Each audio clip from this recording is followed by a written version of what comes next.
Semuanya, selamat pagi dan salam sejahtera untuk kita semua. Perkenalkan, nama saya Oktaviani Paskala Astuti. Saya salah satu mahasiswa tingkat 1 dari Sekolah Tinggi Pastoral Santo Sirilus Ruteng. Pada kesempatan ini, saya akan memaparkan materi pendidikan kewarganegaraan dengan topik harmonisasi hak dan kewajiban negara dan warga negara. Sebelum kita menuju pada pokok bahasannya, terlebih dahulu, jangan lupa tekan tombol like, comment, and subscribe. Oke, langsung saja kita menuju pada pokok pembahasan yang pertama tentang apa latar belakang wacana harmonisasi hak dan kewajiban negara dan warga negara. Pada masa ini, kita menyaksikan fenomena yang anomali, di mana beberapa orang menuntut hak dengan sangat gigih, bahkan dilakukan dengan kekerasan. Namun, ketika tiba saatnya untuk menunaikan kewajiban, mereka itu tampaknya kehilangan gairah, sehingga diperlukan untuk mengharmonikan hak antara kewajiban. Kita menuju pada pokok pembahasan yang kedua, tentang apa latar belakang, historis, sosiologis, dan politik harmonisasi hak dan kewajiban negara dan warga negara. Yang pertama, dari sumber historisnya. Dalam sumber historis ini ada 4 bagian, yaitu awal mula, Magna Carta, Revolusi Amerika, dan yang keempat Revolusi Prancis. Yang pertama, awal mula.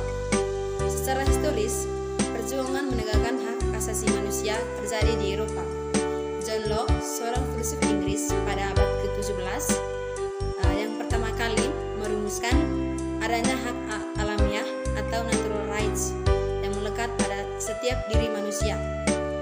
Selanjutnya yang kedua, Magna Carta pada tahun 1215. Piagam perjanjian antara Raja John dari Inggris dengan para bangsawan, yaitu pemberian jaminan beberapa hak oleh raja kepada para bangsawan beserta keturunannya sebagai balasan atas bantuan biaya pemerintahan yang telah diberikan oleh para bangsawan. Selanjutnya yang ketiga, Revolusi Amerika pada tahun 1276, yaitu perang kemerdekaan rakyat Amerika Serikat melawan penjajahan Inggris yang menjadi negara merdeka. Dan yang terakhir adalah Revolusi Prancis pada tahun 1789, yaitu perlawanan rakyat Prancis terhadap rajanya sendiri, yaitu Louis XVI, yang telah bertindak sewenang-wenang dan absolut, yang menghasilkan 3 pokok penting tentang hak asasi manusia. Yang kedua, dari sumber sosiologisnya. Dalam sumber sosiologisnya ini terdapat 4 bagian, yaitu yang pertama, gejala sosiologis, yang kedua, Orde Baru Tumbang, yang ketiga, Sosiokultural Animosity, dan yang keempat, Indonesia Baru. Yang pertama, gejala sosiologis. Berbagai gejolak dalam masyarakat, yakni munculnya karakter buruk yang ditandai kondisi kehidupan sosial budaya kita yang berubah sedemikian drastis dan fantastis. Yang kedua, Orde Baru Tumbang. Setelah Orde Baru Tumbang, muncullah oligarki, di mana kekuasaan terpusat pada sekelompok kecil elit, sementara sebagian besar rakyat tetap jauh dari sumber-sumber hak atau kekuasaan. Yang ketiga, Sosiokultural Animosity. Gejolak dalam masyarakat saat ini akibat munculnya kebencian sosial budaya yang terselubung yang bersumber dari perbedaan ciri budaya dan perbedaan nasib yang diberikan oleh sejarah masa lalu, sehingga terkandung unsur keinginan balas dendam. Yang keempat, Indonesia Baru. Pada Indonesia Baru ini harus dibangun dari hasil perubahan terhadap keseluruhan tatanan kehidupan masa lalu. Inti dari cita-cita tersebut adalah sebuah masyarakat sipil demokratis yang mampu mengharmonikan kewajiban dan hak warga negara. Dan yang ketiga, dari sumber politiknya.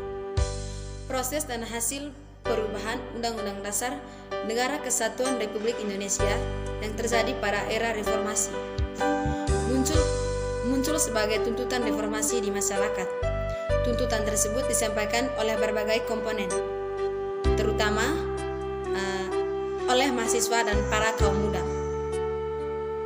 Salah satunya tentang mengamandemen Undang-Undang Dasar Negara Kesatuan Republik Indonesia tahun 1945 karena berkaitan dengan dinamika penghormatan dan penegakan hak asasi manusia di Indonesia.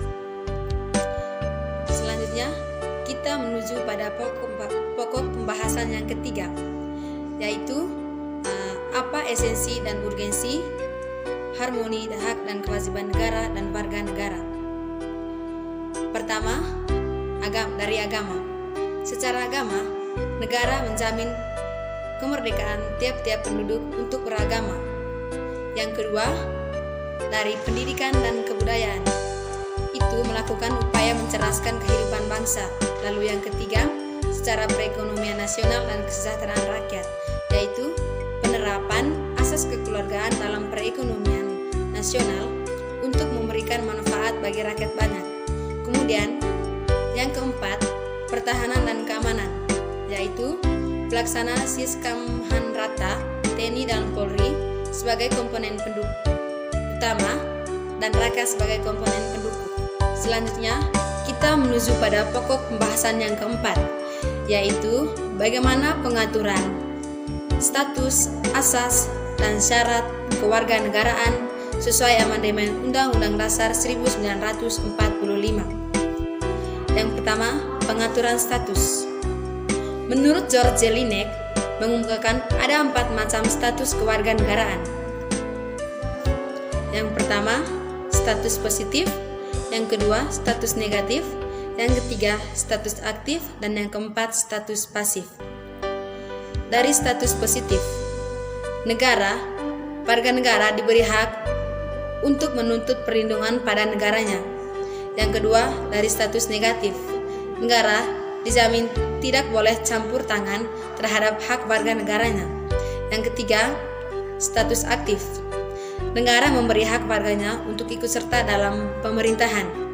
Lalu yang keempat, yaitu status pasif, kewajiban warga negara untuk menaati segala perintah negaranya.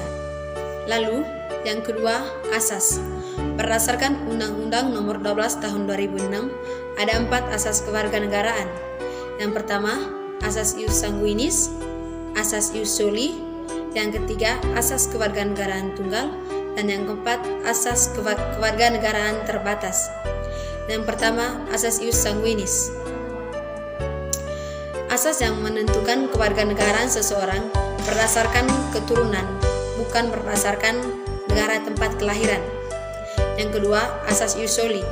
Asas yang menentukan kewarganegaraan seseorang berdasarkan negara tempat kelahiran, yang dilakukan terbatas bagi anak-anak sesuai dengan ketentuan yang diatur dalam undang-undang tersebut. Yang ketiga, kewarganegaraan tunggal.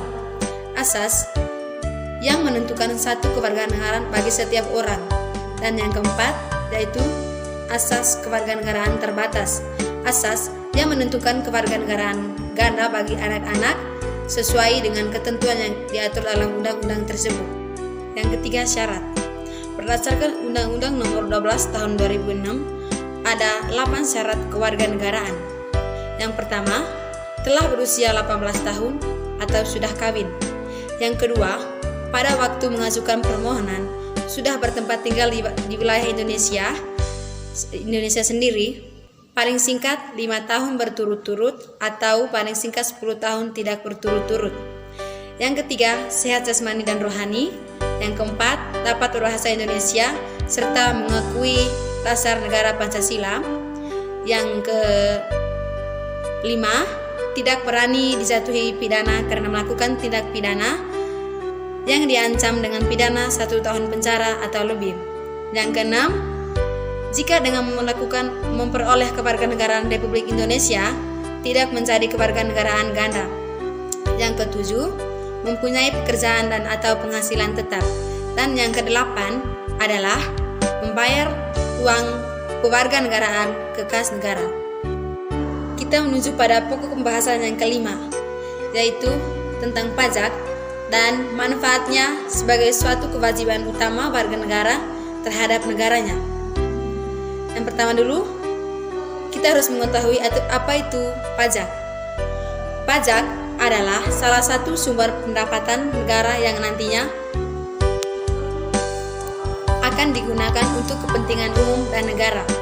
Oleh karena itu, pajak wajib bagi setiap orang yang ada di dalam negara itu, baik itu warga negara Indonesia maupun warga negara asing.